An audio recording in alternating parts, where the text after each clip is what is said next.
It doesn't interest me what you do for a living. I want to know what you ache for. And if you dare to dream of meeting your heart's longing. It doesn't interest me how old you are. I want to know if you'll risk looking like a fool for love, for your dream, for the adventure of being alive. It doesn't interest me what planets are squaring your moon. I want to know if you have touched the center of your own sorrow. If you've been opened by life's betrayals or have become shriveled and closed off from fear of further pain. I want to know if you can sit with pain, yours or mine, without moving to hide it or fade it or fix it. I want to know if you can be with joy, yours and mine, if you can dance with wildness and let the ecstasy fill you from the tips of your fingers and toes without cautioning us to be careful. Be realistic. Remember the limitations of being human. It doesn't interest me if the story you're telling me is true. I want to know whether you can disappoint another to be true to yourself. If you can bear the accusation of betrayal and not betray your own soul. If you can be faithless and therefore trustworthy. I want to know if you can see beauty even when it is not pretty every day, and if you can source your life from its presence. It doesn't interest me where you live or how much money you make. I want to know if you can get up after the night of grief and despair, weary and bruised to the bone, and do what needs to be done to feed the children. It doesn't interest me who you know or how you came to be here. I want to know if you can stand in the center of the fire with me and not shrink back. It doesn't interest me where or what or with whom you've studied. I want to know what sustains you from the inside when all else falls away.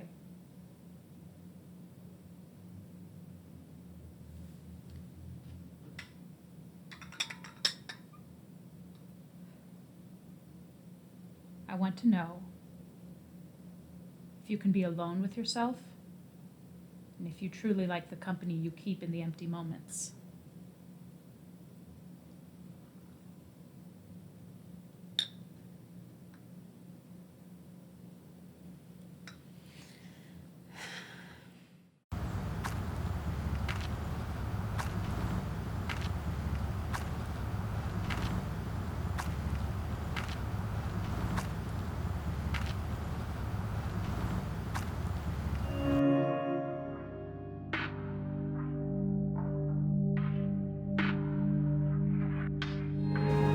The farmer works hard, and she is proud to call her daughter a lawyer.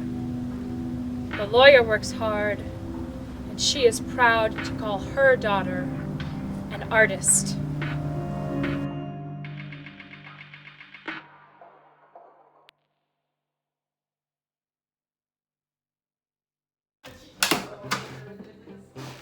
Oh, hello there. Did you want to come in? Huh. Well, you've made an excellent choice. Because when you enter this space, you are the smartest, funniest person with the most interesting inner life in the world, okay? Oh, this? Don't mind that. Turtlenecks are mandatory though. So, we'll get more into the rules later. Come on in. Here in Tori's headspace, we have so many amenities that we can offer you. Like laying in bed for hours because you can't find the motivation to move. Whoops. Also, sometimes you might pop into the shower while wearing your socks or your clothes and stay in there for, I don't know, maybe an hour or so. Also, cooking? Not here. You can either microwave some SpaghettiOs or maybe pop on down to McDonald's. They've got our order memorized there, so you don't ever have to think about what you have to order. Just another one of the amenities. Well, oh, there is one other piece of the package I should mention. Let's go. Oh, don't mind me. I'm just remembering a conversation I had a few years ago that was embarrassing. Or the comment I made to the stranger at the grocery store. Yeah, I'm gonna bring that up a lot. Don't you worry about it. Oh, right. The one thing I was gonna tell you. While you're here, you're a piece of shit! You deserve this!